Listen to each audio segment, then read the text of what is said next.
અને સ્નેહીભાઈ સંજય અને એમનું આખું આ ચકલી કર્મ કરતું સૌ સક્રિય ગ્રુપ.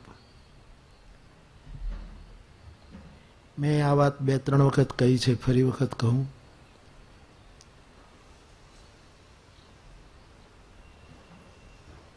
ખરેખર સાચું મૌન, સાચી એકાદશીનું વ્રત એને કહેવાય કે એક દિવસ ઉપવાસ કર્યા પછી બીજે દિવસે મારે હવે સવારે જમવું પડશે, એની પીડા પ્રગટ થાય. એવી જ રીતે આપ મારો પરિવાર છો એટલે કંઈ બીજી રીતે કંઈ નહીં લો એમ માનું છું, ને લો તો તમારી સ્વતંત્રતા છે. પણ મારો વર્ષોનો મૌનનો એવો અનુભવ છે કે હું એક દિવસ મૌન રાખું 24 કલાક, પછી મને બીજે દિવસે પીડા થાય કે હવે મારે બોલવું પડશે. એમ 3 દિવસ સુધી હું શ્રોતા તરીકે અહીંયા બેઠો હતો અને મારે પાછું બોલવું પડે એવી બહુ માનસિકતા રહેતી નથી. છતાંય બોલતા શબ્દનો ઉપાસક છું. તેથી ન આશીર્વાદ ન માર્ગદર્શન, આ બેમાંથી કંઈ મારું ગજું નથી. આશીર્વાદ આપવા માટે બહુ તપ જોઈએ, અને એ મારા પાસે છે કે નહીં મને ખબર નથી. માર્ગદર્શન આપવા માટે બહુ અભ્યાસ જોઈએ, અનુભવ જોઈએ, એ પણ મને ખબર નથી. પણ બોલવાનું કહ્યું છે એટલે જરૂર બોલું.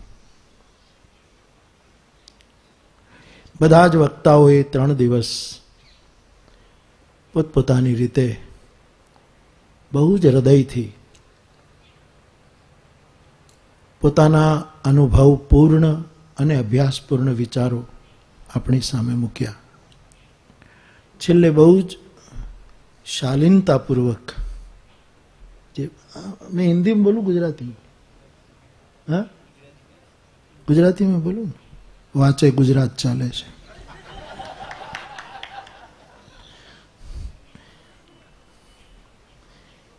બહુ શાલીનતાપૂર્વક એમણે, વર્ષોથી બોલું છું એટલે શ્રવણ પણ કરતો હોઉં છું ને વક્તાની શાલીનતાને ધન્યવાદ પણ આપતો હોઉં છું.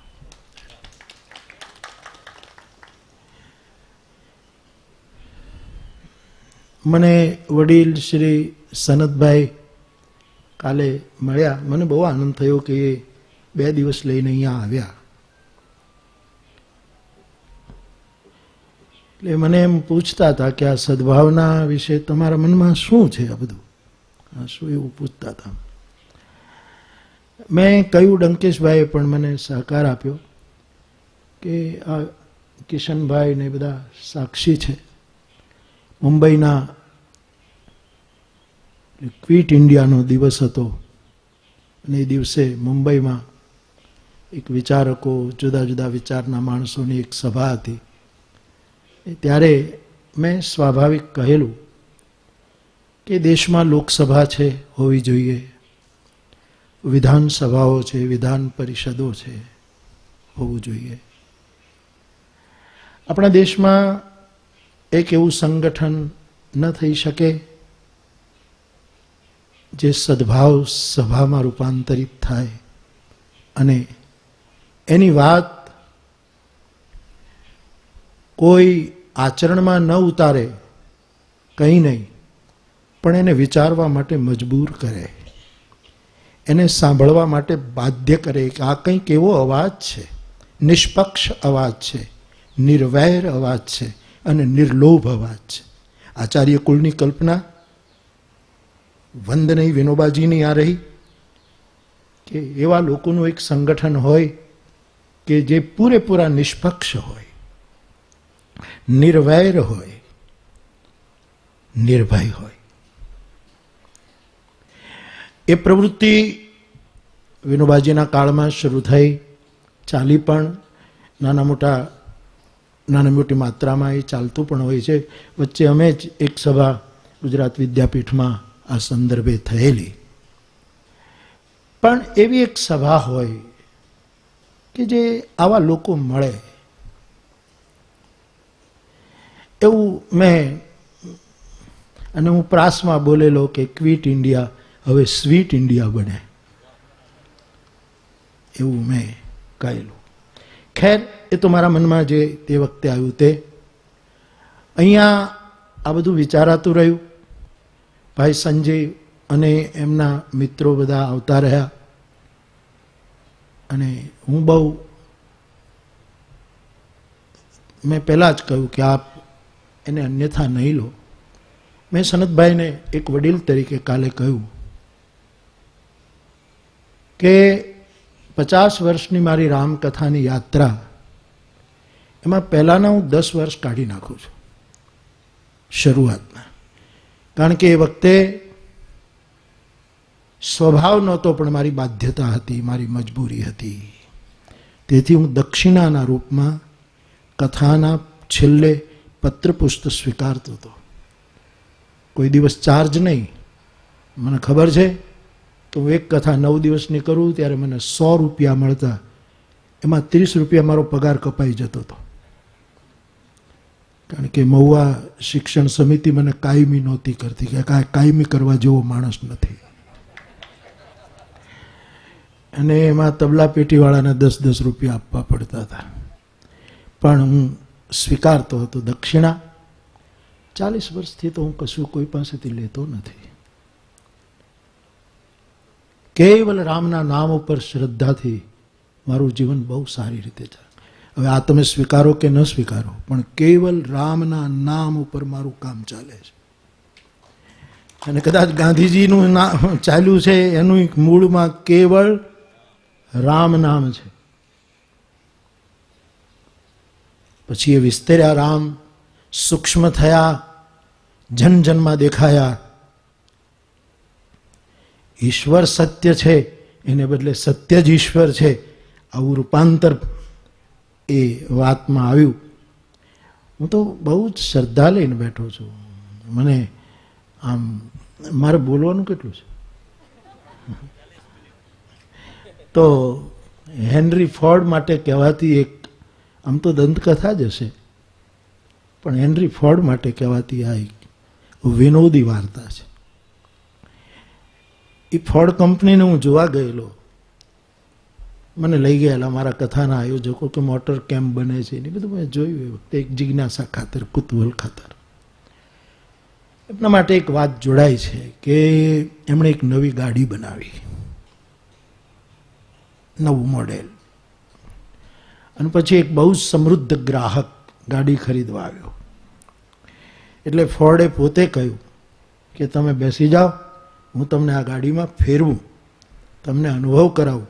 ગાડીની સીટો કેવી છે, સ્પીડ કેવી છે, એ રોદા કેટલા લે છે નથી લેતી, બધું તમને છેલ્લામાં છેલ્લી પહેલી કરીને સંશોધન કરીને મેં બનાવી છે.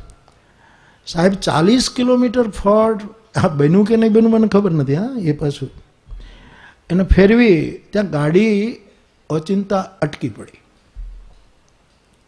એટલે ફોર્ડે પહેલાંને કહ્યું સોરી.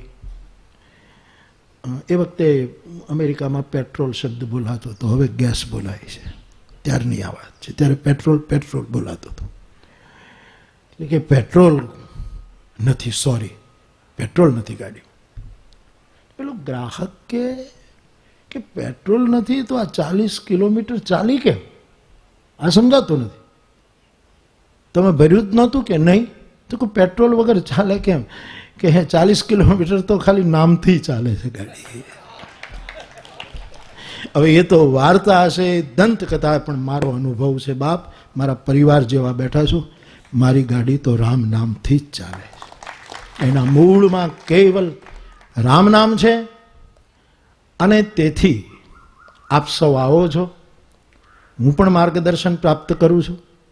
એટલે સનતભાઈ મને કહેતા હતા ત્યારે મેં એમ કહ્યું કે પહેલાંના 10 વર્ષ કાઢી નાખું તો છેલ્લા 40 વર્ષથી મારી રીતે, મારી જગ્યાએ, મારી અવકાત પ્રમાણે મારી વ્યાસપીઠ આ જ કામ કરે છે. મોરારજીભાઈ દેસાઈ, આદરણીય મોરારજીભાઈ દેસાઈ, સનતભાઈ ખોટો હું તો ખરું કરજો, પણ કદાચ રમણ મહર્ષિના આશ્રમમાં ગયા અને રમણને મોરારજીભાઈ તો એની રીતે સ્પષ્ટ, અભય તો એમનું ઘાટનું પણ નામ છે, અભય ઘાટ.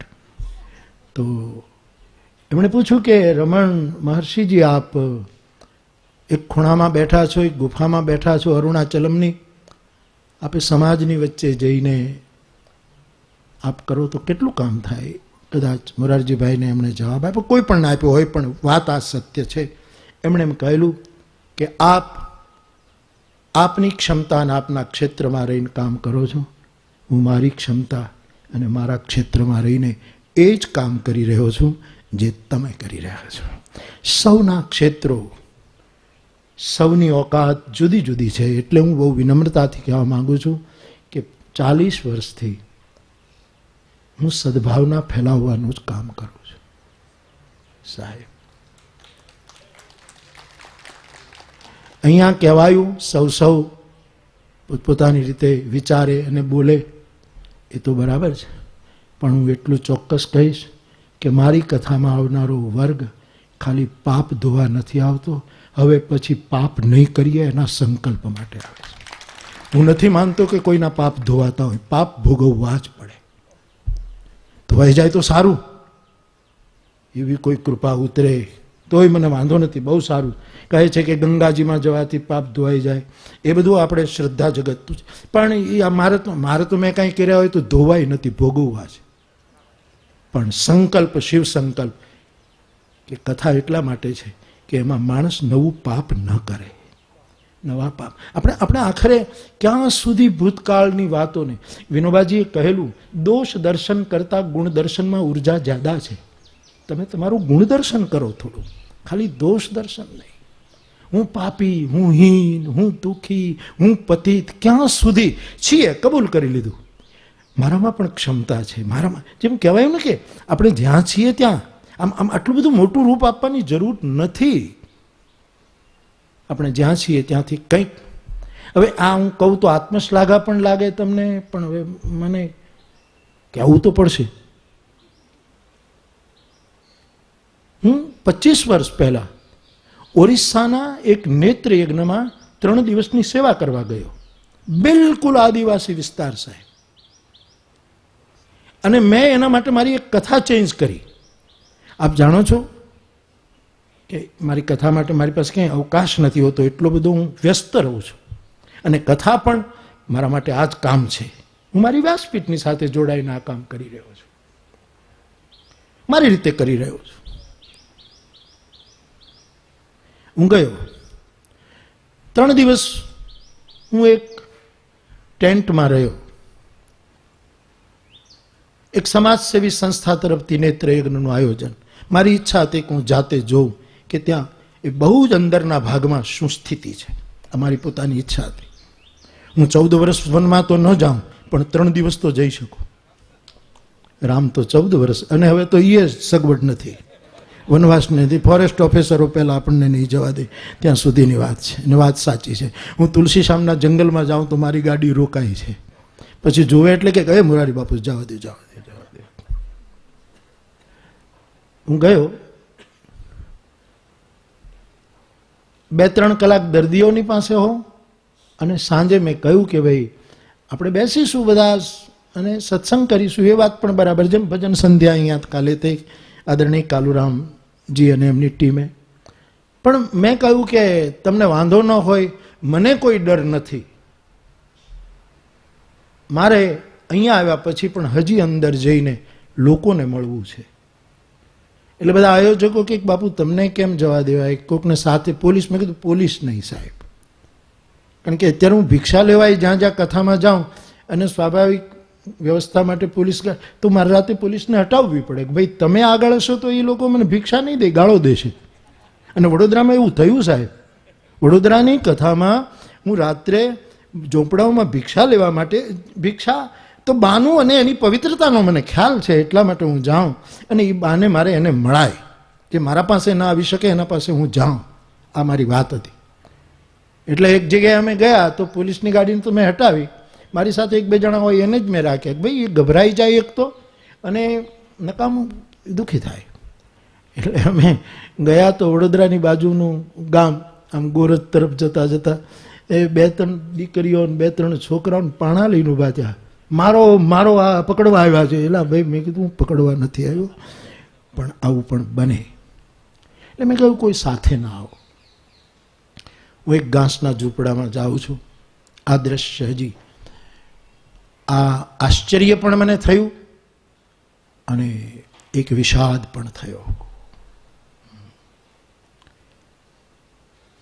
એક બેન હતી એ ઝૂંપડામાં અને મેં વિનંતી કરી કે હું આવી શકું. એ બેને બહુ મીઠો આવકાર આપ્યો, પણ મેં મારી નજરે જોયેલું આ દ્રશ્ય, એમણે ઘાસનો પૂળો આડો રાખ્યો હતો. બસ હું સમજી ગયો કે આની સ્થિતિ શું છે સાહેબ. હું ચૂપ થયો. એ વખતે મારી પાસે કંઈ નહોતું. મારી પાસે કાળી શાલ માંગે ઘણા માંગી ન શકે તો એના અંતરમાં થતું હોય કે આ શાલ મળે તો આપણે ઉતરી પડીએ મેદાનમાં, એવું ઘણા માને. પણ આ શાલમાં કાંઈ નથી સાહેબ. શાલથી કાંઈ થાય નહીં, મશાલથી જ થાય. શાલથી કશું. કબીરા ખડા બાजार મેં લીએ ઘાટી સાથ, જો ઘર ફૂંકે આપના वो चले हमारे साथ. શાલ નહીં, મશાલ. હું મારે હિન્દુ મુસ્લિમનું અહીં સન્માન હતું એટલે મૌલાના મને ચાચાજી ક્યાં ગયા? ચાચાજી. ચાચાજી લેંગો પહેરો જ મને નથી ગમતું, એ ચડ્ડી પહેરે એ જ ગમે છે યાર. મેં પહેલી રાતે હું આવ્યો ને ચાચાજીને જોયા તો મેં ઓળખી ન શકી. ચાચાજી મેં મૌલાના મારી બે બાજુમાં, વચ્ચે હું. આ મૌલાનાએ મને શાલ ઓઢાડી, એણે મને ઓઢાડી, મેં બેયને થયું એવું વચ્ચે બેસવાનો ફાયદો. એ બેયને એક મળી, મને 2 મળે. તમે વચ્ચે બેસતા શીખો સાહેબ, બધાની વચ્ચે બેસતા શીખો. અને કોઈ દિવસ એમ નહીં માનવું કે સ્કૂલમાં વિદ્યાર્થીઓની એક બાજુ બેસીએ એના કરતાં વચ્ચે બેસીએ ત્યારે ઘણા નવા અનુભવો થાય છે. એવો મારો અનુભવ છે. અમારી મહુવાની કન્યા શાળામાં વિદાય સમારંભ હતો. નગરના અમારા નગરપતિ ઇબ્રાહીમભાઈ કલ્યાણિયા હતા તે દિવસે, સનતભાઈના ખાસ મિત્ર, અને એક સમારંભ હતો, એમાં હું પણ ત્યાં હતો. એમાં એક મુસ્લિમ દીકરી અને 2 હિન્દુની દીકરી, કાળા કપડાં પહેરેલા મુસ્લિમ દીકરી, અને હનુમાન ચાલીસાનો પાઠ શિક્ષકોએ કરાવ્યો. એને 3 હનુમાન. એટલે મેં આચાર્યને કહ્યું કે આવું નહીં કરાવવું જોઈએ. મુસ્લિમ દીકરીને ન બોલવું ગમે, તમે પરાણે તો નથી કરાવતા ને? આ કીધું ફાવે નહીં, આ બરાબર નથી. એમને પરાણે તો આપણે નથી કરાવતા ને કંઈ. તો કે નહીં બાપુ.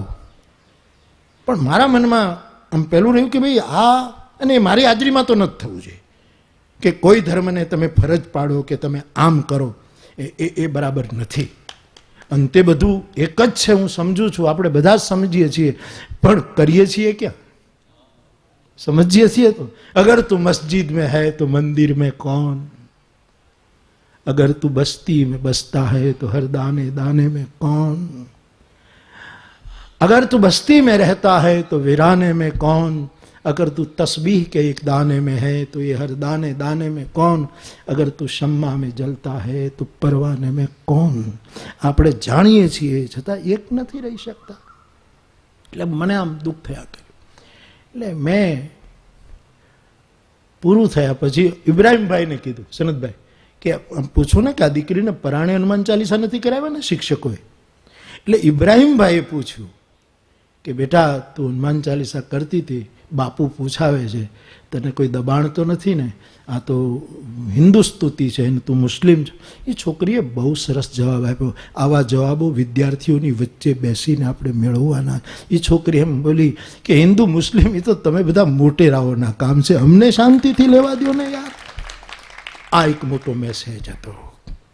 વિદ્યાર્થીઓની વચ્ચે બેસવાનું. એટલે શાલોથી કામ નથી થતું, વચ્ચે બેસવાનો ફાયદો હોય છે. કમસે કમ બેસીએ. અને મારા માટે તો એ બહુ ફાયદો કે મુસ્લિમ તકરીર હોય ને એમાં મારે જવાનું જ હોય, અમે હોઈએ જ, એમાં મને વચ્ચે જ બેસાડે એટલે બહુ ગમે. એટલા માટે કે આ કેટલી મોહબ્બત છે સાહેબ, કેટલો પ્યાર છે. એટલે તે દિવસે હું મૌલાનાઓને કહેતો હતો કે આપણે એકાબીજા શાલ ઓઢીએ છીએ, પણ શાલમાં કાંઈ કામ પતે એવું નથી. મને ખબર છે કે મારી એટલી બધી શાલો આવતી હોય છે, એમાંથી જ હું બીજાને ઓઢાડતો હોઉં છું. એવું જ બધું ચાલે, કારણ કે બધા આમ જ કરે છે ને સાહેબ. કોણ નવી લઈને કોણ ભોજો, કોણ ઓઢાડે છે સાહેબ? કારણ કે અમારે શાલો આવ્યા જ કરે. એટલે અહીં તમને આપી છે એમને નથી, એવી ખરીદેલી. ના ના, ખરેખર ખરીદેલી, કચ્છથી ખાસ છપાવેલી શાલો. પણ મને જે આવે મારી ઓઢાડેલી એ કંઈ નથી આપી સાહેબ. હા, આલિયા માથેથી માલિયા ઉપર એવું નથી સાહેબ. તો હું એમ કહેતો કે શાલથી કામ નહીં થાય, મશાલથી થશે. અને એ મશાલ એટલા માટે કે બીજાને અજવાળું આપે, અને એના માટે મારે ને તમારે બળવું પડે એટલું આપણે જો બળતણ બની શકીએ. એ બીજાને બાળવા માટે ને આપણને ઉજાગર માટે શાલ નહીં, મશાલ નહીં, પણ બીજાને ઉજાળવા માટે અને આપણી જાતને જો આપણે કુરબાની આપવી પડે, આપણે કંઈક છોડવું પડે, એટલા માટે એ કબીરની મશાલ રહી. તો મારી પાસે શાલ હતી, હું બીજું શું કરું, વધારે રોકાઈ શકું એવી મારી, એટલે મેં મારી કાળી શાલ આમ આપી દીધી કે માં, આ સાહેબ એ ભાંગ્યા તૂટ્યું હિન્દીમાં એમ બોલી કે તમારું તિલક જોઈને એમ લાગે છે કે અમારે તમારું લેવાય નહીં, અમારે ધર્મને અપાય, ધર્મ પાસેથી લેવાય નહીં. આ મૂલ્ય, આ સદભાવ આ મેં મારી નજરે જોયો છે. આદિવાસી વિસ્તારમાં હું કથા કરું ત્યારે એનો રોટલો ખાતી વખતે મેં જોયું છે. મારે આપને કહેવું છે કે હું મારી રીતે મારી વ્યાસપીઠ સાથે જોડાઈને નામના પ્રતાપે આવું કંઈક કરી રહ્યો છું. અને એટલે આપ આવા કાર્યો માટે સક્રિય છો, વર્ષોથી વિચારો છો પોતપોતાની જગ્યાએ. એટલે મને આ પ્રવૃત્તિ મારી જ પ્રવૃત્તિ લાગે છે. અને તેથી મને એમ થાય કે આવું થાય એમાં હું કોઈ પણ રીતે જોડાઉં. હમણાં દાંતેવાડાની એક શાંતિ યાત્રા થવાના એક વડીલો મારી પાસે, કિશનભાઈ પણ હાજર હતા, અહીં તલગાજડ આવ્યા ત્યારે મને કીધું કે મારી આ કર્ણાવતીની કથા છે, નહીં તો હું જરૂર એમાં આવું તમારી સાથે. મને એવું ગમે કે હું તમારી સાથે જોડાઉં. પણ આપણે સૌએ પોતપોતાની જગ્યાએથી પોતપોતાની રીતે હવે સદભાવની પણ ઘણી વ્યાખ્યાઓ થઈ ગયા. સદભાવ માટે એક વ્યાખ્યા ભગવદ્ ગીતામાં બહુ અદ્ભુત છે. પ્લીઝ એના ઉપર ધ્યાન આપજો. સનતભાઈએ કાલે બહુ સરસ વાત કરી કે દ્વંદ્વ, આ બે વસ્તુમાં જ મુશ્કેલી થાય. અમારા રામાયણમાં એક સૂત્ર છે, ક્રોધ કી દ્વૈત બુદ્ધિ બિનું. જ્યાં સુધી દ્વૈત બુદ્ધિ પેદા નથી થતી ત્યાં સુધી જગતમાં ક્રોધ પેદા થઈ શકે નહીં. અને ક્રોધ પેદા ન થાય ત્યાં સુધી હિંસક વૃત્તિ પેદા ન થાય. હિંસક વૃત્તિ પેદા ન થાય ત્યાં સુધી કોઈની હિંસા કોઈ કરી જ ન શકે. ક્રોધ દ્વૈતમાંથી મારું સાચું, તારું ખોટું, ઓલો કે મારું સાચું. એટલે તો મમ સત્યમને આપણે ત્યાં યુદ્ધનો પર્યાય ગણવામાં આવ્યો છે. મમ સત્યમ. હું તો એમ માનું છું કે એક સત્ય મારું હોય, મારે સ્વીકારવું જોઈએ કે એક સત્ય તમારું પણ હોય, અને એની સાથોસાથ આપણે બંનેએ સ્વીકારવું જોઈએ કે એક સત્ય આપણું હોય.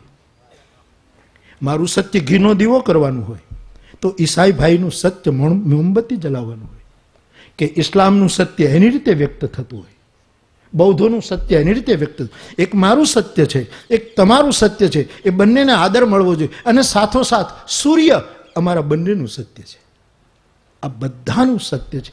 આ રીતે સત્યને જો વિચારવામાં આવે તો, એટલે હું તમને ભગવદ્ ગીતાની એ સૂત્રાત્મક પંક્તિ કહેવા માંગુ છું. દ્વંદ્વમાંથી આ બધા બખેડા શરૂ થાય છે. એક વખત હું કલકત્તાની કથામાં હતો અને મારા મગજમાં ગીતાનો એક શ્લોક ઘૂમે, પણ એ આખો મને યાદ નહીં. હું રોજ ગીતાનો પાઠ કરું પણ મને એ શ્લોક યાદ ના આવે, એની એક ચરણ યાદ આવે. પછી મારે એ શોધવો હતો, એટલે હવે એ શોધવા માટે કયા અધ્યાયનો એ મને ખબર નહીં. એટલે આખી ગીતાનું આખું ખોલવું પડે. એટલે હું આખી ગીતા આમ એક એક પાનું લઉં ને એના શબ્દો યાદ કરું કે આ શબ્દો આવે તો એક વખત ગીતા આખી લઈ ગયો, પાછી આમ ઉલટો પાઠ કર્યો, આમ પણ એ શ્લોક જ ન જડે. મેં કીધું આ ગયો ક્યાં છે ગીતાનો શ્લોક અને મને મળતો નથી. 3 વખત મેં ગીતાનું પારાયણ આડું અવળું કર્યું પણ એ શ્લોક મને મળે. ત્યારે મને ખબર પડી કે શ્લોક જ્યાં હતો ને ત્યાં 2 પાના ચોંટી ગયા હતા. સાહેબ, જ્યાં શ્લોક હોય છે ત્યાં ક્યાંક દ્વૈતે દ્વંદ્વોએ આપણને ચોંટાડી દીધા છે, ભટકાવી દીધા છે, ક્યાંક આપણને પહેલાં કરી દીધા છે. હવે એક જ પાનું જો એ ચોંટેલું ન હોત તો એક જ મિનિટમાં મને શ્લોક જડે. એના ઉપરથી હું બહુ શીખ્યો કે આ દ્વંદ્વોએ, આ 2 વૃત્તિએ, આ 2 વિચારધારાએ કે આ મારું, આ તારું, આ ફલાણું એમ કીધું ને કે ભાઈ આખું આપણે તો વસુધૈવ કુટુંબકમ ની વાત સુધી જનારા માણસો છીએ. તો ગીતાનો એક શ્લોક છે, સદભાવનાને પરિભાષિત કરતો શ્લોક છે. એ હું મારી રીતે વિચારું, આપની સામે તો ખાલી મૂકું, આપ સ્વતંત્ર છો એના ઉપર વિચાર. જ્યારે ઘણી વખત એમ કહેવાય કે સદભાવના, જેમ આપણે કોણે કહ્યું હમણાં કે જોહાપુરા અને જીવરાજપુરાની વચ્ચે એક ડૉક્ટર, કોણ બોલ્યું? અજય. નહીં, આપે રજૂ કર્યું કે એક ડૉક્ટર હિન્દુ હતા ને આટલી બધી આત્મીયતા, આટલી બધી સદભાવના, અને જ્યારે પછી એટેક થયો ત્યારે એને બધાએ એમ કહ્યું કે ભાઈ આના ઉપર શું કામ એટેક, આના ઉપર શું કામ? આટલી બધી સદભાવના હતી અને છતાંય કોઈ એવી ઘટના ઘટે છે ત્યારે એ સદભાવના કેમ વિખરાઈ જાય છે? અને છતાં સામે પક્ષે જે ખરેખર વૃત્તિના રૂપમાં જેને સદભાવના છે એ પાછી ટકી રહે છે. એને દુઃખ થયું છે કે આમ શું કામ કરો છો તમે? તો આ કેમ થાય છે? આ શું કામ થાય છે? સદભાવના આટલો મોટો વિચાર, સુંદર, આટલી મોટી પ્રવૃત્તિ, તમે બધા જ પોતપોતાનું કામ છોડીને અહીંયા બેઠા છો, આ જ કામ હોય એ રીતે, અને આટલી બધી ચર્ચાઓ થાય છે, છતાં એ સદભાવના સ્થાયી રૂપ કેમ નથી લેતી? કયા પરિબળો આમાં? ત્યારે મને ગીતાનો આ મંત્ર બહુ ગમે છે. સદભાવનાની સાથે કૃષ્ણએ એક બહુ જ અગત્યનો શબ્દ જોડ્યો છે. મેં આપનું ધ્યાન ખેંચવા માંગુ છું ગંભીરતાથી. સદભાવે સાધુ ભાવે ચ સદિત્યે તત્ પ્રયુજ્યતે. પ્લીઝ, આ વૈશ્વિક મંત્ર છે. સદભાવનાની પાછળ જો સાધુભાવ નહીં હોય તો એ સદભાવ ક્યારેય નહીં ટકે. સદભાવે, સાધુભાવ એટલે કોઈ કપડામાં સાધુ છે એ નહીં, કોઈ ફકીર છે, કોઈ ઈસાઈ છે, કોઈ હિન્દુ ધર્મ કર્યું, કપડાં મૂકી દો, કપડાની વાત છોડી દો. કપડાં કોને કેવા પહેરવા એ બધાનો અધિકાર છે, એની સ્વતંત્રતા. હું આ બધા આપ સૌના વડીલોના સંસર્ગમાં રહું છું, આ બધી વસ્તુને હું મારો સત્સંગ, આમાં મને સલાહો ઘણી મળે છે અને એ સારી. મને ઘણા એમ કહે છે કે બાપુ બધા કર્મશીલોની સાથે બેસે, સાહિત્યકારોની સાથે બેસે તો એને તિલક ન કરવું જોઈએ. ત્યારે મને એમ લાગે કર્મશીલ શબ્દ ઉપર ચોકડી લાગી જાય છે, વિચારકો ઉપર ચોકડી લાગે. એ વ્યક્તિની સ્વતંત્રતા છે. તમે મારી વૃત્તિ જુઓ, મારો વેશ શું કામ જુઓ? અને મને આનંદ છે કે વેશ માટે તમારે મને જોવો પડે છે. ખુશી છે. આવી સલાહો મને મળે છે સાહેબ. હું મારી રીતે કામ કરું, તમે મને તમારી ફ્રેમમાં ફિટ નહીં કરી શકો, પણ હું કામ તમારું કરું છું. તમે મારું કામ કરું છું, પણ હું તમને એમ ન કહું મારી જેમ માળા લઈને ફરો. તો હું સાવ મૂઢથી પણ નિપટ મૂઢ ગણા. અત્યારે શું થયું છે કે આપણા સદભાવની પાછળ શ્રેષ્ઠ ભાવ નથી. માફ કરજો, સદભાવે સાધુ ભાવે ચ. સાધુ શબ્દ છે એટલે સાધુ શબ્દ વાપરું છું, પણ હજી એને વિશાળતા, કારણ કે સાધુ શબ્દ આવે છે તો એ આપણી સામે ગ્રુપો શરૂ થઈ જાય છે કે આ સંન્યાસી સાધુના, ઇસ્લામી સાધુના, બાકી સભી સયાને ફકીરોને કોણ મજહબ.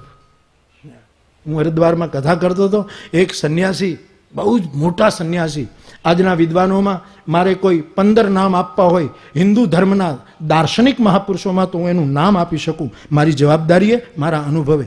એવા એક સાધુ મોટરસાઇકલ ઉપર આવ્યા. કોકને કીધું કે મને બાપુની કથામાં લઈ જા.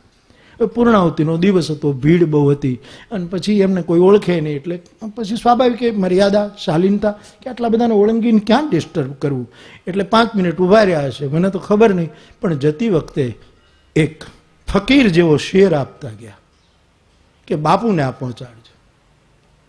હું મારી વ્યાસપીઠ પરથી ગયો અને પછી મહુવા આવવા નીકળ્યો ત્યારે મને શેર આપ્યો કે એક સંત આવ્યા હતા, તમે ઓળખો છો? નામ. મેં કીધું હા, કેમ? કે પછી ભીડમાં ના આવ્યો. એણે આ શેર આપ્યો હતો. શું? કે ફકીરાના આયે સદા કર ચલે.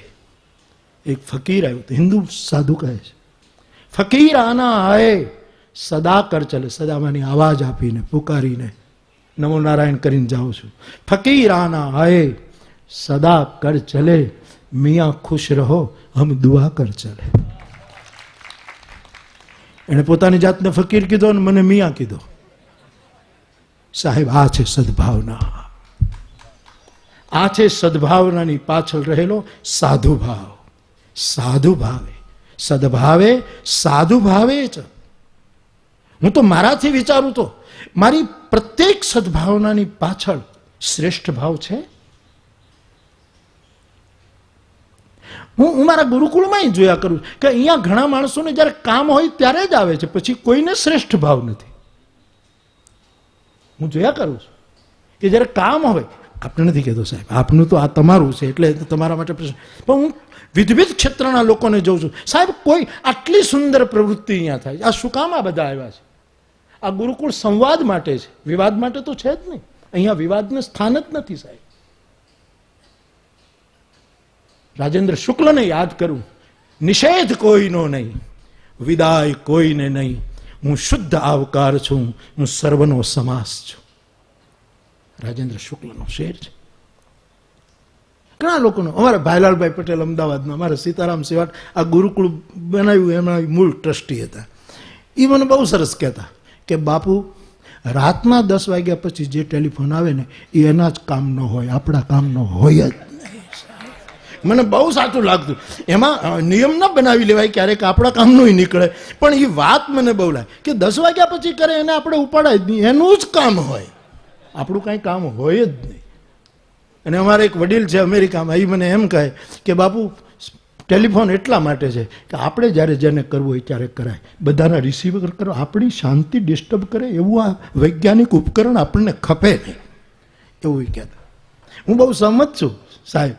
હું ટીવી નથી જોતો સાહેબ. હા, બહુ સરસ. એટલે આમ મારે કોઈ ઉપેક્ષા નથી, ઉપેક્ષા તો સવાલ જ નથી કોઈ જગ્યાએ નહીં સાહેબ. એમાંથી સત્વ મળે. પણ મારી ઘડિયાળ મેળવવા માટે ક્યારેક 2-3 ટીવી ચેનલોના ટાઈમ ભેગા કરી અને સરેરાશ પછી હું આમાં કાઢું. કારણ કે એનો ટાઈમ એ ક્યાં ઠેકાણા ક્યાં સાચો છે સાહેબ. આજ તકવાળાનો ટાઈમ આમ છે, 2 મિનિટ NDTV વાળાનો આમ છે, બધાનો આપણો કંઈ ટાઈમ જ એક નથી. પછી બધાનો શિક્ષકની રીતે હું પછી એટલે મારી ઘડિયાળમાં 3 ટીવી ચેનલનો સરેરાશ ટાઈમ હોય છે. એટલે હું અહીંયા બેસું ત્યારે મારી ઘડિયાળ પ્રમાણે બેઠ. મારો એક નિયમ, હું જેની ગાડીમાં બેસું એમાં મારી ઘડિયાળ પ્રમાણે ટાઈમ ફેરવી નાખું, મને આવડતું હોય એવું હોય તો.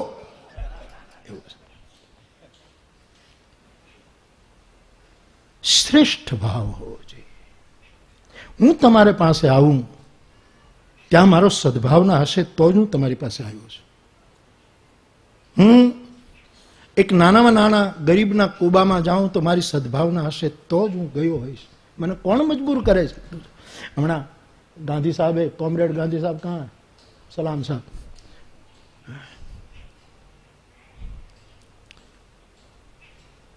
હવે આવી બધી વાત કહેવી મને બહુ ગમતી નથી, પણ એમ થાય કે કહું.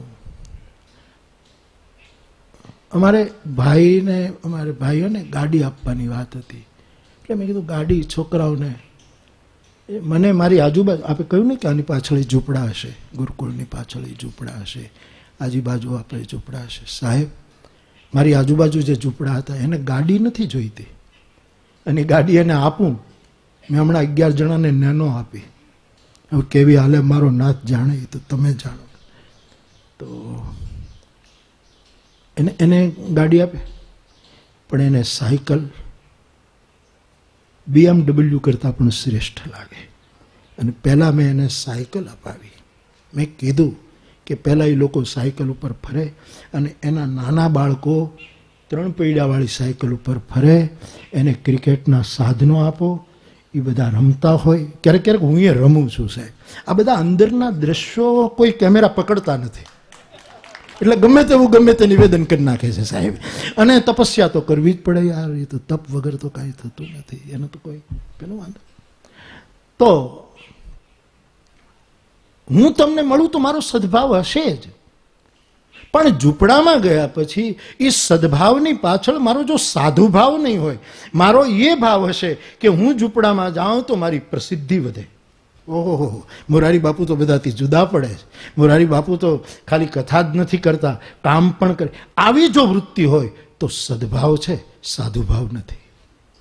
સદભાવે સાધુ ભાવે છે એનું જે પ્રેરક. પછી તો કૃષ્ણ એમ કહે છે કે તમારું કર્મ સત્કર્મ હોય એની પાછળ પણ સાધુ ભાવો, કર્મનો ભાવ સત હોય એની પાછળ પણ. ઘણા કર્મો આપણે એવા કરીએ છીએ કે આપણે કરવા પડે છે સાહેબ, પણ એની પાછળ શ્રેષ્ઠ ભાવ નથી હોતો. ઘણાની સાથે હાથ મેળવવા પડે છે, શ્રેષ્ઠ ભાવ નથી હોતો. નહીતર ઓલો શેર જે જગ જાહેર થયો શેર એ ના આવત કે ફાંસલે સદીઓ કે એક લમ્હે में तय हो जाते, फांसले सदियों के एक लम्हे में तय हो जाते, दिल मिला लेते अगर हाथ मिलाने वाले. જે હાથ મિલાવે છે એ જો હૃદય મેળવી શક્યા હોત તો સદભાવ શ્રેષ્ઠ ભાવ પ્રેરિત હો, અને એનો ગવાહ આપણો આત્મા હોય સાહેબ. આનો બીજો કોઈ ગવાહ નહીં થઈ શકે.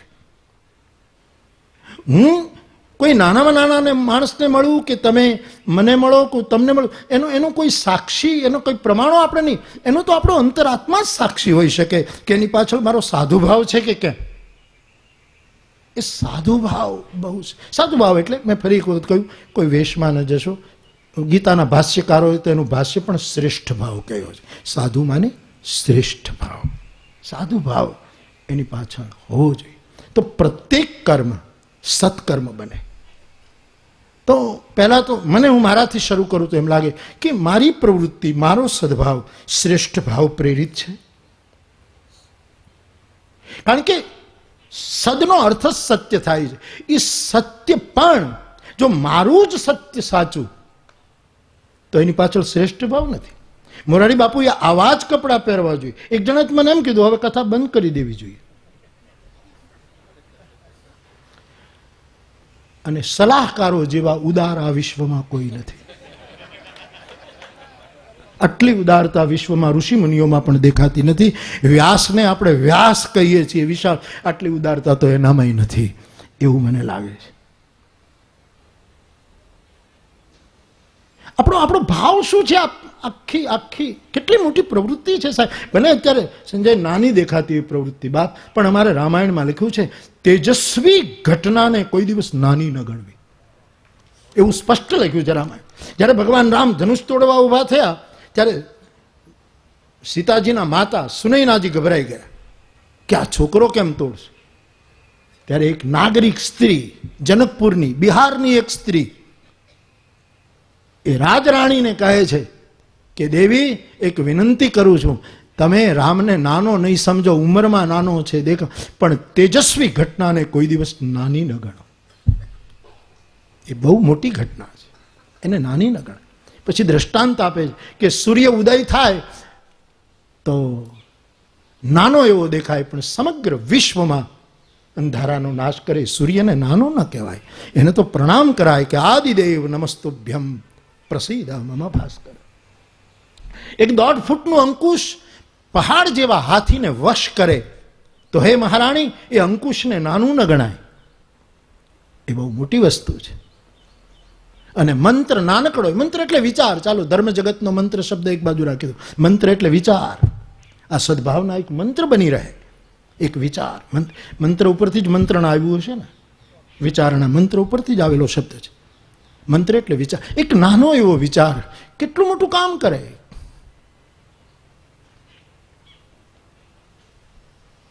તો એને નાનો ન ગણવો. એટલે આ પ્રવૃત્તિ અત્યારે જે લાગે છે, જરૂર સંજય મને કહ્યું કે અમે ચર્ચા કરતા આનું સાતત્ય રહે એવી જે ચિંતા છે, આની શૃંખલા આમનમ. પણ અત્યારે જે થઈ રહ્યું છે એ પણ એક મંથન પ્રક્રિયા છે. અને હું આપને શ્રદ્ધાથી કહી શકું, રામ નામના બળે કહી શકું કે આ મંથનમાંથી ઝેર નહીં નીકળે, અમૃત જ નીકળશે. ઓલા મંથનમાંથી વિષ પણ નીકળ્યું હતું સાહેબ, અને આવા મંથનમાંથી જો વિષ નીકળશે ને તો એનો પીનારાય કોઈ નહીં હોય. આપણે ભાગે મૂકીને જેટલા સભ્યો હશે ને એને આપીને વયા જશે એ લોકો કે તમે ઘૂંટડો પી જાઓ, બહુ નીકળ્યા હતા હો કરવા, તો લ્યો પીવો, એવું થશે. પણ મને જલન માત્રી સાહેબનો શેર યાદ આવે. જલનનો જ છે કે કોઈ પણ ન હોય, કવિ બધા એક જ હોય, નામ ભૂલી જાઉં તો એમાં શું, કવિતાની સાથે સંબંધ છે ને. તો હવે ભેગા મળી, હવે મિત્રો બધા ભેગા મળી વહેંચીને પી નાખો. હવે મિત્રો બધા ભેગા મળી વહેંચીને પી નાખો, કારણ કે જગતના ઝેર પીવાને હવે શંકર નહીં આવે. જલનનો છે. ધન્યવાદ સર. હજી તો દુઃખો આવ્યા છે ફક્ત 2-4 સંખ્યામાં, બલાશી ખાતરી કે એ પછી લશ્કર નહીં આવે. અને અનુભવ પરથી દુનિયાના તુજો મળશે કયામતમાં. આ દુનિયાના જે અમે અનુભવ કર્યા છે, શાયર કહે કે ઈ ઉપરથી જો તું મને ત્યાં મળીશ, અનુભવ પરથી દુનિયાના જો તું મળશે કયામતમાં, તો તને જોઈ ધ્રુજારી આવશે, પણ અમને આદર નહીં આવે કે તારી દુનિયા આટલી ક્રૂર કર્મા હતી તો તું કેવો હોઈશ, અમને ધ્રુજારી આવશે. આ એક મંથન છે. અને શ્રેષ્ઠ ભાવથી પ્રેરિત સદભાવનું આ જો મંથન રહેશે તો મને પૂરો ભરોસો છે રામ નામને લીધે કે એમાંથી અમૃત જ નીકળશે. અને સાહેબ એ અમૃત એવું નીકળશે કે ઓલું દેવતાઓને નીકળ્યું, ઝેર નીકળ્યું, શંકરને પીવડાવવા ગયા, અમૃતમાં ખેંચાખેંચી થઈ, અને અમૃતના એક નાના એવા ઘડાએ એટલી તકરાર ઊભી કરી કે હજી કુંભ મેળા શાંત નથી. તકરારનું બીજ કેટલું મોટું, આમાં અમુક વસ્તુ નાની હોતી જ નથી, બહુ મોટું પેલું રૂપ લેતી. પણ આવા મંથનમાંથી જે અમૃત નીકળશે એ નીકળશે પછી કદાચ જેણે મંથન કર્યું હશે એ પણ નહીં પીવે. છેલ્લા માણસને પીવડાવવા માટેની વાત હશે કે છેલ્લો માણસ વંચિત વિચરતો.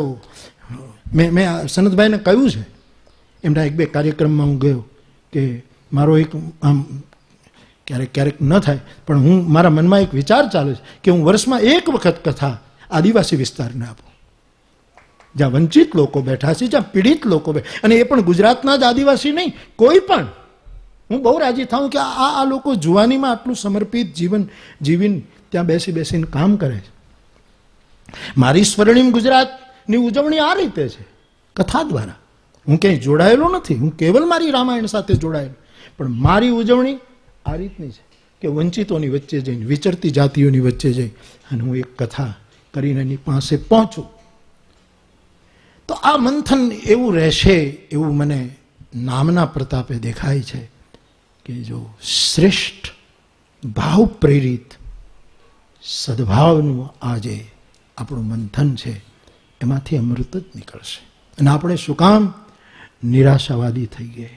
અમૃત જ નહીં, કારણ કે આટલો મોટો પરિશ્રમ છે, બહુ સારો હેતુ લઈને આપણે નીકળે, અને છતાંય આપણે માણસ છીએ એટલે ક્યાંક આપણી વૃત્તિઓમાં પણ આવતું. સંજીવ બરાબર કહ્યું કે બાપુ અમારે 7-8 જણને પાછું એક વખત મળવું છે કે અમે બધા, હમણાં એમણે જાહેરમાં પણ કહ્યું કે અમે બધા મળીએ પણ આમ અમારા બધાના વિચારો પણ જુદા જુદા છે, અને એ હોય જ, એ હોવા જોઈએ, પણ આપણી વૃત્તિ એક હોય, વિચારો ભલે પણ એક વૃત્તિની એક દિશા, અને એ વૃત્તિની એક દિશા પાછળ શ્રેષ્ઠ ભાવનું પરિબળ નહીં હોય ત્યાં સુધી મને સંભવ નથી લાગતો. તેથી મને એમ લાગે છે કે આપણું કાર્ય ચોક્કસ અમૃત નિષ્પન્ન કરશે. એમાં કેટલા વડીલોનો દુઆઓ સાથે છે સાહેબ, કેટલા લોકો ખુશ થાય છે, કેટલા રાજી થાય છે. આપણે ભલે ને 50, 100 કે 200 માણસ બેઠા હોય, તેથી શું, દિલવાળા 2 મળે તો એક મિજલસ છે મરીઝ. દિલ વગર લાખો મળે એને મહેફિલ કહેતા નથી. દિલ વગરના લાખો જિંદાબાદ મુર્દાબાદ કરે તો એથી શું લેવાદા સાહેબ? દિલવાળા 2 મળવાય. ગાંધી અને નહેરુ મળે, ગાંધી ને સરદાર મળે, જોજો અબ્દુલ કલામ સાહેબ મળે, આ બધા એ વખતના મહાપુરુષો. ગાંધી બાપુ માટે તો શું કહેવાય? ગાંધી બાપુની પ્રત્યેક સદભાવના સાધુ ભાવ પ્રેરિત થઈ. એનું સવિનય ભંગ આંદોલન હોય તો પણ એના હૃદયના શ્રેષ્ઠ ભાવમાં ક્યાંય કાણું નહોતું પડ્યું કે હું જેના સામે આંદોલન કરું છું એનું ખરાબ થાય. આટલી વૈચારિક શુદ્ધિ, સાધન શુદ્ધિ તો ગાંધી બાપુમાં કહેવાનું શું સાહેબ? સવાલ જ નથી. પણ એટલે જ કદાચ આખા જગતે એને સંત કહ્યો.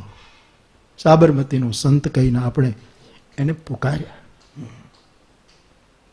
તો બાપ શ્રેષ્ઠ ભાવ નું સ્ખલન ન થાય, સાધુ ભાવ ક્યાંય ખંડિત ન થાય, અને સદભાવનું મંથન ચાલુ રહેશે તો જરૂર અમૃત નીકળશે. કવિ કાગની 2 પંક્તિ છે. તો ગાયને કહું, મધુરમાં સમાપન કરવું છે ને આપણે, ગાય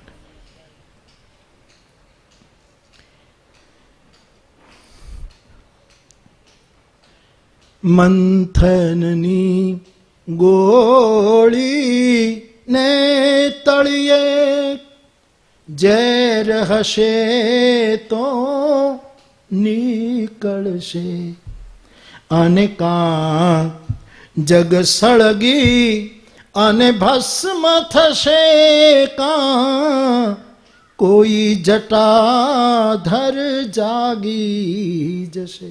કોક નીકળશે કે છેલ્લો કટોરો ઝેરનો તું પી જજે બાપુ, અને સાગર પીનારા અંજલિ નવ ઢોળજે બાપુ. ઘનઘોર વનની વાટને અજવાળતો બાપુ. અને વિકરાળ, ગાંધીજી માટે ટાગોરે લખેલું વિકરાળ, કારણ કે આમ બાપુ સિંહ બોલો તો બધું એમ માને કે એના માટે છે. લોકો વિચાર જ કરતા ને કોની કવિતા કોના માટે બોલાવ. એટલે અહીંથી કે બીજા બાપુ માટે કહેવાય તો એ લોકો મારી સામું જોવા મળે. આ બધી કરુણા છે સાહેબ. પણ એ તો થોડુંક તો પીવું પડે યાર, એ તો છૂટકો નથી પીવું. અને એનો મને આનંદ છે, જરાય ગ્લાની નથી સાહેબ, મને આનંદ છે. કારણ કે કોઈ પણ પરિસ્થિતિ કે કોઈ પણ ઘટનાથી હું વિક્ષિપ્ત નથી. એ મારા રામ નામનો પ્રતાપ છે સાહેબ. એટલે એના માટે તો તૈયારી રાખવી જોઈએ, એમાં શું ચિંતા. પણ ગાંધીજી માટે હા તમે જાણો એટલે ખુલાસો કરવાની જરૂર નથી. સુર અસુરના આ નવયુગી ઉદ્ધી વલોણે, કવિતા તો જુઓ સાહેબ. સૂર અસુરના આ નવયુગી ઉદ્ધી વલોણે, અને શી છે ગતાગમ રત્નોના કામી જનોને. હૈયા લગી ગળવા ગરલ જટ જાઓ રે બાપુ, અને સાગર પીનારા અંજલિ નવ ઢોળજો. શું થયું? અને દેશની સદભાવના બાપુ તરફની તમે જુઓ કે એમ કહીને મેઘાણી દ્વારા એક સદભાવના વ્યક્ત કરે એક કાગળમાં, કે મેઘાણી એમ લખ્યા આખા દેશનો એક શ્રેષ્ઠ અવાજ, શ્રેષ્ઠ વિચારની સદભાવના બાપુ માટે. કે શું થયું? ત્યાંથી ઢીંગલું લાવો ને લાવો. બાપુ ગોળમેજી પરિષદનું પરિણામ આવે ના આવે એની ચિંતા નહીં કરજો, પણ બહુ સાદઈશું ભલે ખાલી હાથ આવો. ગાંધી ખાલી હાથ, કદાચ નારાયણભાઈ દેસાઈએ કહ્યું છે ખબર નહીં મને, કે ખાલી હાથ નહોતા આવ્યા પણ શુદ્ધ હાથ આવ્યા હતા. હાથ એને બગડવા નહોતો દીધો. આવી રીતે પોતે આવ્યા. શું થયું? ત્યાંથી ઢીંગલું લાવો ને લાવો. બહુ સાદઈશું ભલે ખાલી હાથ આવો. હૈયા લગી ગળવા ગરલ જટ જાઓ રે બાપુ. મારે કહેવું છે એમ જેમ કહેવાયું ને કે ગલી ગલીમાં, મહોલ્લે મહોલ્લે એક બાપુજી પ્રગટ થવો જોઈએ. એની ગાંધી બાપુની વિચારધારા અમલમાં મુકાય એવી રીતે પ્રગટિત થવી જોઈએ. આના માટે આપણા બધાના શ્રેષ્ઠ ભાવ પ્રેરિત સદભાવના પૂર્ણ પ્રયત્ન હો, એવી બહુ જ હૃદયની ભાવના સાથે આપ સૌ આવ્યા. આવતા રહેજો. કારણ કે ભલે આમ ઘણા કહેશે, લખાશે, બધું થશે કે વાતો કરી કરીને બધા ઊભા થઈ ગયા અને પછી શું એનું શું. અમે વાતો તો કરી સાહેબ, તમે તો કુવાર્તા કરો છો. અમે તો શુભ વાર્તા તો કરી છે કમસે કમ, તમે તો કુવાર્તા. પણ ખેર એ તો ગુણા ગુણેશુ વર્તંત, એમ ગીતાનો ન્યાય લેવો જોઈએ કે સૌના ગુણો એના ગુણમાં વર્તન કરતા હોય. કોઈ પણ પ્રવૃત્તિની આલોચના કરે તો હું તો હંમેશા સુરેશભાઈ દલાલને મેં કહેલું કે હું તો આને એમ જ માનું છું કે એ લોકો એનો પોતાનો પરિચય આપે છે, એ આપણો પરિચય નથી આપતા. એની ઓળખાણ આપે છે કે અમારી ચિંતનનો આ પરિચય, અમારી ઓળખાણ, અમે આવું વિચારી શકીએ, અમે આવું છે. સર્વાંગ દર્શન કર્યા વગર કંઈ પણ કહેવું એ અભિપ્રાય નથી, અપરાધ છે. સર્વાંગ આપણા મંદિરોમાં આપણે પરિક્રમા કરીએ છીએ. શું કામ? કે જે દેવને પરિક્રમા કરીએ છીએ અને ચારે બાજુથી જોઈ લઈએ. ગિરનારની પરિક્રમા કરીએ છીએ, ગોવર્ધનની પરિક્રમા કરીએ છીએ, કૈલાસની. શું એક તો એની અચલતા આપણને પરિક્રમા કરવા માટે બાધ્ય કરે છે, પણ એ સર્વાંગ જો આ પ્રવૃત્તિ મૂલ્યવાન છે. આપણે બધા આપણી રીતે કરતા રહીએ. હું મારી રીતે કરતો રહું છું. એમાં જ્યાં જ્યાં હું તમારી સાથે જોડાઈ શકું એનો મને પોતાને આનંદ હશે. ઘણા માણસો, હું કોઈ નથી કહેતો તમે મારી કથા સાંભળો. કથા સાંભળો નહીં તો કમસે કમ કથા માટે અભિપ્રાય તો ના આપો. Please please please. હું તમને નથી કહેતો તમે 9 દિવસ બેસીને મારી કથા સાંભળો પછી બોલો, પણ સાંભળ્યા વગર ખાલી એમ નમ તમે અભિપ્રાય ઝીકી દો તો અભિપ્રાય નથી એ. ખેર, હું બહુ રાજી થાઉં છું. બહુ જ આનંદ આવ્યો. આપ સૌ આવ્યા અને આપે બરાબર કહ્યું કે આ ખાસ સદભાવના ગ્રુપના વડીલ તો સનતભાઈ છે. એનો જેટલો લાભ નીચોવી લ્યો આ માણસને. નહીં, આટલી એક પીડા અનુભવતી વ્યક્તિ છે આપણી પાસે. આ બધા જ વડીલો આપણી પાસે. આ બધા ગોવિંદ બાપા આવ્યા આ ઉંમરે, અને એ માણસ આટલી ચિંતા સેવે છે બધા માટે કે ભાઈ કંઈક થવું જોઈએ. નાગરિક ધર્મ આપણી જગ્યાએથી બરાબર બજાવવો જોઈએ. આ બધી ચિંતા એ મારી દ્રષ્ટિએ આ વડીલોની ચિંતા આપણા માટે બહુ મોટી દુઆ છે કે એ આવી ચિંતા કરી રહ્યા છે. વિશેષ કંઈ નહીં કહેતા હું પૂરું કરું ત્યારે હંમેશા આશીર્વાદ તો આપવા જોઈએ ને. આશીર્વાદ આપવાનું મારું ગજું નથી, પણ એક શેર વારંવાર કહું. ચાચાજી 2 શેર કહીને પૂરું કરું. तमाम उम्र खैर हम तो कांटों में रहे. હવે તમે આ શાયર તો બીજા છે, હું મારા માટે કહી શકું ને તમને સાચું પણ નહીં લાગે કે કાંટામાં બાપુ રહે છે, પણ હા સાહેબ, બહુ કાંટામાં જીવવું પડે છે. હા, આમ આપણે આનંદ કરતા હોઈએ, ગાડીમાં ફરતા હોઈએ, પ્લેનમાં જતા હોઈએ, કોઈ ચાર્ટર્ડ પ્લેનમાં લઈ જાય, કોઈ કંઈ કરે, એ તો બધું સાહેબ ઉપરના પહેલાં દ્રશ્ય. બાકી અમારે એક ગાંધીનગરમાં સુરેશભાઈ દલાલ, ગુણવંતભાઈ, વિનોદભાઈ ભટ્ટ, અને એક સબ્જેક્ટ અમને આપેલો ભાગ્યેશ જાય ને બધાએ કે હા મારા જીવનમાં હું શું શીખ્યો આના ઉપર. મારે પરદેશ જવાનું હતું, એક વક્તાને બોલીને પછી મેં કીધું હું બોલી લઉં, અને પછી ત્યાં વિનોદભાઈ તરત જ કોમેન્ટ કરી કે અમારી કેસેટો પછી સાંભળી લેજો. તરત જ મિનિટ એણે કહી દીધું કે અમે શું બોલવાનું તો નહીં સાંભળો તમે, એટલે કેસેટ અમે મોકલશું ને પછી તમે સાંભળી.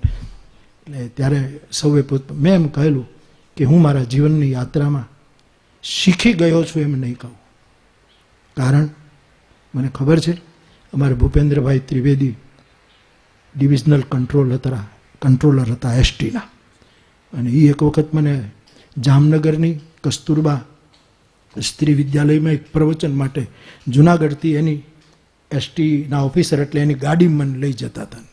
એટલે અમે એની ગાડીમાં બેઠા ને એસટીની એક બસ આગળ જાય, એમાં પાછળ લખેલું કે સંભાળજો ડ્રાઈવર શીખાવ છે. એ એની જ બસ હતી. એટલે મને એણે બહુ સરસ ભાષ્ય કર્યું કે બાપુ અમારો નિયમ એવો કે જે ડ્રાઈવર શીખતો હોય અને ટ્રાયલ કરતો હોય તો અમે આવું લખીએ કે સંભાળજો ડ્રાઈવર શીખાવ છે, પણ પછી હું મારી બોર્ડની મિટિંગમાં એમ કહેતો હોઉં કે ડ્રાઈવર શીખી જાય પછી તો મોટા અક્ષરે લખું છું કે હવે બહુ સંભાળજો કારણ કે આ શીખી ગયો છે. એટલે મારા બધા જ વડીલો પોતપોતાના જીવનમાં જે કંઈ એમણે સ્વીકાર્યું અનુભવ એ બધું બહુ વિનમ્રતાથી, પણ મારું એ ગજું નહોતું. એટલે મેં એમ કહ્યું કે હું સત્ય, પ્રેમ અને કરુણા શીખી રહ્યો છું સાહેબ. શીખી જઈએ ત્યારે તો નિર્વાણ હશે સાહેબ, પણ એનું નિર્માણ થાય એ માર્ગે તુલસીદાસજીનું વાક્ય છે, તુલસીદાસ પ્રભુ પથ ચઢ્યો જ્યો લેહુ નિવાહી. એને શીખવાની મારી કોશિશ છે, અને આપણે બધા જ આવી રીતે મળતા રહીએ તો હું મારા માટે પણ કહી શકું કે તમામ ઉમ્ર खैर हम तो कांटों में रहे, खुदा करे तेरा दामन गुलों से भर जाए, खुदा करे तेरा दामन गुलों से भर जाए. और અહીંયા જે સદભાવનાના ચમકારાઓ, સદભાવનાની ક્યારેક આ 1 વર્ષે પાછા ભેગા થયા અને એમાં જે વીજળી કોંધી સદભાવનાના વિચારની, એ સિતારો કો આંખો મેં महफूज रखना, सुरक्षित रखना, सितारों को आंखों में महफूज रखना, बहुत देर तक रात ही रात हो. કે ખબર નહીં કેટલું અંધારું છે. જરૂર આપણે કોળિયા બનવાની કોશિશ કરીએ કે સૂરજની અવેજીમાં કામ કરીએ, પણ સિતારો કો આંખો में महफूज रखना, बहुत देर तक रात ही रात होगी, मुसाफिर है हम भी, मुसाफिर हो तुम भी. इसी मोड़ पर फिर मुलाकात हो.